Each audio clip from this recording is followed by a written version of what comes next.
Hi hello friends, welcome back to our channel. ನಿನ್ನ ಜೊತೆ ನನ್ನ ಕತೆ ಒಂದು ಸೂಪರ್ ಡೂಪರ್ ಸಂಚಿಕೆ ನೋಡ್ಕೊಂಬರೋಣ. ಈಗಾಗಲೇ ಒಂದು ವಿಡಿಯೋನ ಅಪ್ಲೋಡ್ ಮಾಡಿದ್ದೀನಿ, ದಯವಿಟ್ಟು ಆ ವಿಡಿಯೋನ ನೋಡಿ. ಇದು ನನ್ನ 2ನೇ ವಿಡಿಯೋ ಆಗಿರುತ್ತೆ. ಏನಂತಂದರೆ, ಸತ್ಯಣ್ಣನ ರೂಮಿಗೆ ಕರ್ಕೊಂಡು ಹೋಗ್ತಾರೆ. ಕರ್ಕೊಂಡು ಹೋದ್ಮೇಲೆ ಏನಾಗುತ್ತೆ, ಇಲ್ಲಿ ಭೂಮಿ ನಿಜವಾಗ್ಲೂ ಅಜಿತ್ ಜೊತೆ ಮನೆಗೆ ಬರ್ತಾಳ, ಭೂಮಿ ಯಾಕೆ ಅಜಿತ್ ಸಾಹೇಬ್ರನ್ನ ನೆನೆಸ್ಕೋತಾಳೆ, ಎಲ್ಲವನ್ನೂ ಈ ವಿಡಿಯೋದಲ್ಲಿ ಹೇಳ್ತೀನಿ. ದಯವಿಟ್ಟು ವಿಡಿಯೋನ ಸ್ಕಿಪ್ ಮಾಡಿದೆ ನೋಡಿ. ರೂಮಿಗೆ ಕರ್ಕೊಂಡು ಹೋಗ್ತಾರೆ. ಕರ್ಕೊಂಡು ಹೋಗ್ಬಿಟ್ಟು ಭೂಮಿ ಹೇಳಿರೋದನ್ನೆಲ್ಲ ಹೇಳ್ತಾರೆ. ಭೂಮಿ ಇನ್ನೊಂದು ಸಾರಿ ನನ್ನ ನೋಡೋಕೆ ಬರಬೇಡಿ, ನನ್ನ ಬಗ್ಗೆ ಏನಂತಂದರೆ ಯೋಚನೆ ಮಾಡಬೇಡಿ, ಗುಡ್ ಬೈ ಹೇಳೋದ್ಲು ಅಂತ. ಅಲ್ಲ ಕಣೋ, ಏನಾಗಿದೆ ಆ ಹುಡುಗಿಗೆ?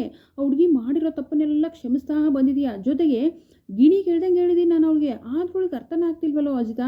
ನೋಡೋ, ಬಿಟ್ಬಿಡು ಕಣೋ, ಅವಳನ್ನು ಮರ್ತು ನೀನು, ಮರ್ತು ಜೀವನದಲ್ಲಿ ಮೂವ್ ಆನ್ ಆಗ್ಬಿಡು. ಆ ಹುಡುಗಿಗೆ ಈ ಜನ್ಮದಲ್ಲಿ ಬುದ್ಧಿ ಬರೋಲ್ಲ ಅಂತ ಸತ್ಯಣ್ಣವರು ಬೈತಾರೆ. ಯಾಕಂತಂದರೆ ಅಜಿತ್ಗೆ ನೀವು ಇನ್ನೊಂದ್ಸರಿ ನನ್ನ ನೋಡೋಕ್ಕೂ ಬರಬೇಡಿ, ಮಾತಾಡ್ಸೋಕ್ಕೂ ಬರಬೇಡಿ, ನಿಮ್ಮ ಅವಧಿ ಮುಗಿದಿದೆ, ಇಲ್ಲಿಗೆ ಗುಡ್ ಬೈ ಅಂತ ಹೇಳಿರ್ತಾಳಲ್ವ, ಅದಕ್ಕಾಗಿ ಸಿಟ್ಟು ಬರುತ್ತೆ ಸತ್ಯಣ್ಣನಿಗೆ. ಸತ್ಯಣ್ಣ, ನೀವು ಮಾತಾಡ್ತಿರೋದು ತಪ್ಪು, ಭೂಮಿ ಹೇಳಿದ್ರಲ್ಲಿ ಏನು ತಪ್ಪಿದೆ ಹೇಳಿ ಅಂದ ತಕ್ಷಣ ಮತ್ತೆ ಸತ್ಯಣ್ಣಗೆ ಶಾಕ್ ಆಗುತ್ತೆ. ಏನಿದೆ ನಿಂಗೆ ಹೇಳ್ತಿದ್ದಾನಲ್ಲ ಅಂತ ಹೇಳ್ಬಿಟ್ಟು, ಸರಿ ಏನಪ್ಪ ನಾನು ಹೇಳ್ತಿರೋ ತಪ್ಪು. ಅಲ್ಲ ಸತ್ಯಣ್ಣ, ಏನಂತಂದರೆ ಅವ್ರ ಅಮ್ಮನ ಬಿಡಿಸ್ಬೇಕು ಅಂತ 1 ವರ್ಷ ನಮ್ಮ ಮನೇಲಿ ಬಂದ್ಲು. ನಾವು ಹಾಕಿರೋ ಕಂಡೀಷನ್ಗೆಲ್ಲ ಒಪ್ಕೊಂಡು 1 ತಿಂಗಳು ಟೈಮ್ ಕೂಡ ತೊಗೊಂಡೆ. ಆ 1 ತಿಂಗಳಲ್ಲಿ ಏನಂತಂದರೆ ಭೂಮಿಗೆ ನನ್ನ ಪ್ರೀತಿ ಹೇಳ್ಕೊಳ್ಳೋದಾಗುತ್ತೇನೋ ಅಂತ ಅಂದ್ಕೊಂಡೆ. ಅವಳ ಮನಸ್ಸಲ್ಲೂ ಭಾವನೆಗಳು ಹುಟ್ಟಿತು, ನನ್ನ ಮನಸ್ಸಲ್ಲೂ ಭಾವನೆಗಳೇ ಹುಟ್ಟಿತು. ಹೇಳ್ಕೋಬೇಕು ಅನ್ನೋಷ್ಟಾಗಲೇ ಅಮ್ಮನಿಗೆ ಹುಷಾರು ತಪ್ಪಿತು, ಅಮ್ಮ ಕೋಮಾಗೆ ಹೋದ್ರು. ಆಮೇಲೆ ಅವಳಿಗೆ ನಾನು ಬಾಯಿಗೆ ಬಂದಂತೆ ಬೈದ್ಬಿಟ್ಟೆ. ಅವಳ ಮನಸ್ಸಿಗೂ ಹರ್ಟ್ ಆಗಿದೆ, ನನ್ನ ಮನಸ್ಸಿಗೂ ಹರ್ಟ್ ಆಗಿದೆ. ಸೊ ಇಷ್ಟೆಲ್ಲದ್ರ ಮಧ್ಯೆ ಈಗ ಅವಳು ಏನೋ ತನ್ನ ಗುರಿಯನ್ನು ಬೆನ್ನಟ್ಟಿ ಹೋಗ್ತಿದ್ದಾಳೆ ಸತ್ಯಣ್ಣ. ಅವಳು ಮಾಡಿದ್ರಲ್ಲಿ ಏನೂ ತಪ್ಪಿಲ್ಲ. ಅವಳು ನನ್ನ ನೋಡೋಕೆ ಬರಬೇಡ ಅಂದಿದ್ರಲ್ಲೂ ತಪ್ಪಿಲ್ಲ. ಯಾಕಂದರೆ 1 ವರ್ಷನೂ ಮುಗಿತು, 1 ತಿಂಗಳು ಮುಗಿತು, ನಾವು ಕೊಟ್ಟಿರೋ ಅವಧಿ ಮುಗಿತು. ಪ್ರತಿ ಸಾರಿ ನಮ್ಮ ಮಾತು ಕೇಳ್ತಾನೆ ಬಂದಿದ್ದಾಳೆ. ಅವಳದೇನು ತಪ್ಪಿದೆ? ಈಗ ನೀವು ಸಹಾಯ ಮಾಡೋದಾದರೆ ನನಗೊಂದು ಸಹಾಯ ಮಾಡಿ ಸತ್ಯಣ್ಣ. ನಮ್ಮಿಬ್ಬರನ್ನ ಒಂದು ಮಾಡಬೇಕು ಅಂತ ಸಾಕಷ್ಟು ಪ್ರಯತ್ನ ಪಟ್ಟಿದ್ದೀರಾ ಇಲ್ಲಿ ತನಕ. ಈಗ ನೋಡಿದ್ರಲ್ಲ ಅಮ್ಮನಿಗೆ ಕೆಳಗಡೆ ಏನಾಯಿತು ಅಂತ. ಅಮ್ಮನಿಗೆ ಏನೂ ಆಗದಿರಂಗೆ ಭೂಮಿ ಮತ್ತು ಅಜಿತ್ತು ಕಾಂಟ್ರಾಕ್ಟ್ ಮದುವೆ ಅಂತ ನನ್ನ ಅಮ್ಮನಿಗೆ ತಿಳಿಸಿ ಹೇಳಬೇಕು. ಅದು ಹೇಗೆ ಹೇಳಬೇಕು ಅನ್ನೋದ್ರ ಬಗ್ಗೆ ಪ್ಲ್ಯಾನ್ ಮಾಡಿ ಪ್ಲೀಸ್. ದಯವಿಟ್ಟು ಒಂದು ಮಾಡೋ ಪ್ರಯತ್ನ ಮಾಡಬೇಡಿ. ಆಮೇಲೆ ಭೂಮಿಗೆ ಅವಳ ಗುರಿ ಕಡೆ ಗಮನ ಕೊಡಲಿ ಅವಳು. ಅದಕ್ಕೆ ನಾನು ಅವಳಿಗೆ ಟ್ರೈನಿಂಗಲ್ಲಿ ಬೈದಿರೋದು ಅಂತ ಹೇಳ್ತಾರೆ. ಆ ಕಡೆ ಭೂಮಿ ಕೂಡ ನೆನೆಸ್ಕೊತಾ ಇರ್ತಾಳೆ. ಯಾಕಂದರೆ ಊಟ ಮಾಡ್ತಿರ್ತಾಳೆ, ಊಟ ಮಾಡೋಕೆ ಆಗ್ತಿರಲ್ಲ, ಕೈ ನೋವಾಗಿರುತ್ತೆ.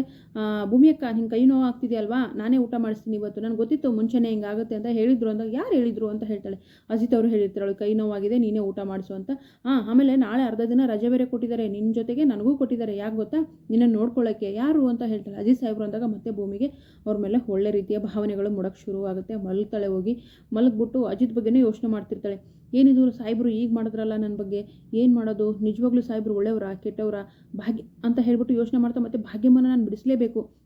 ಇಲ್ಲ, ನಾನು ಯಾಕೆ ಸಾಹೇಬ್ರ ಬಗ್ಗೆ ಯೋಚನೆ ಮಾಡ್ತಾ ಇದ್ದೀನಿ, ನಾನು ಪೊಲೀಸ್ ಆಗಿ ಬಂದಿದ್ದೀನಿ, ನನ್ನ ಟ್ರೈನಿಂಗ್ ಕಡೆ ಮಾತ್ರ ಗಮನ ಕೊಡಬೇಕು ಅಂತಾಳೆ. ಮತ್ತೆ ಅಜಿತ್ನ ನೆನೆಸ್ಕೊತಾಳೆ. ಈ ಕಡೆ ನಮ್ಮ ಅಜಿತ್ ಸಾಹೇಬ್ರು, ಇಲ್ಲ, ನಾನು ಭೂಮಿಗೆ ಮಾತು ಕೊಟ್ಟಿದ್ದೀನಿ, ಏನಂತಂದರೆ ಅವಧಿ ಅಂತೂ ಮುಗೀತು, ಹೆಂಗಾರ ಮಾಡಬೇಕು, ಭೂಮಿ ಅಮ್ಮನ ಬಿಡಿಸ್ಬೇಕು ಅಂತ ಇವರು ಮನೇಲಿ ಯೋಚನೆ ಮಾಡ್ತಾ ಕೂತಿರ್ತಾರೆ. ಯೋಚನೆ ಮಾಡ್ತಾ ಇಬ್ಬರು ಯೋಚನೆ ಮಾಡ್ತಾರೆ.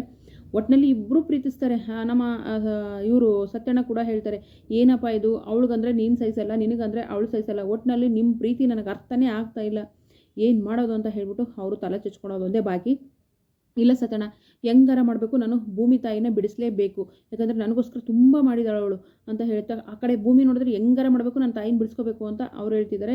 ಹೆಂಗಾರ ಮಾಡಬೇಕು, ಅವ್ರ ತಾಯಿನ ಭೂಮಿ ಟ್ರೈನಿಂಗ್ ಮುಗಿಸ್ಕೊಂಡು ಬರೋ ಒಳಗಡೆನೇ ನಾನು ಬಿಡಿಸ್ಬೇಕು ಅಂತ ಅಜಿತ್ ಹೇಳ್ತಾರೆ.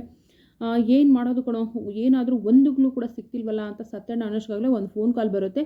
ಆ ಫೋನ್ ಕಾಲ್ ಯಾರ್ದಾಗಿರ್ಬೋದು, ಅದೇನಾದರೂ ದೇವಯಾನಿ ಬಗ್ಗೆ ಹೇಳಕ್ಕೆ ಮಾಡಿದಾರಾ ಅಥವಾ ಭಾಗ್ಯಮ್ಮನ ರಿಲೀಸ್ ಹಾಕೋಗೋಸ್ಕರನ ಏನಾದರೂ ಸಾಕ್ಷ್ಯಾಧಾರ ಸಿಕ್ಕಿದೆಯಾ ಗೊತ್ತಿಲ್ಲ. ಒಟ್ಟಿನಲ್ಲಿ ಫೋನ್ ಕಾಲ್ ಬಂದ ತಕ್ಷಣ, ಹೌದಾ, ಥ್ಯಾಂಕ್ ಯು ಸೋ ಮಚ್ ಅಂತ ಹೇಳ್ತಾರೆ. ಸತ್ಯಣ್ಣನಿಗೂ ಒಂದು ಮಾತು ಹೇಳ್ತಾರೆ, ಸತ್ಯಕ್ಕೆ ಯಾವಾಗಲೂ ದೇವ್ರು ಕೈ ಬಿಡಲ್ಲ ಅಂತ ಹೇಳ್ತಾರಲ್ವ, ಸತ್ಯದ ಬೆನ್ನಿಂದೆ ದೇವ್ರು ಇದ್ದಾನೆ ಅನ್ನೋದು ನಿಜ ಸತ್ಯಣ್ಣ ಅಂತ ಹೇಳ್ತಾರೆ. ಏನಾಯಿತು ಅಜಿತ್ ಅಂತ ಕೇಳ್ತಾರೆ.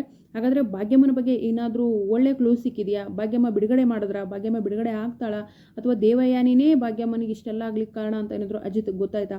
ನೋಡೋಣ ಮುಂದಿನ ವಿಡಿಯೋದಲ್ಲಿ. ವಿಡಿಯೋಗೆ ಒಂದು ಲೈಕ್ ಮಾಡಿ, ಚಾನಲ್ ಸಬ್ಸ್ಕ್ರೈಬ್ ಮಾಡಿಕೊಂಡು ದಯವಿಟ್ಟು ಸಪೋರ್ಟ್ ಮಾಡಿ. Thank you so much. Bye.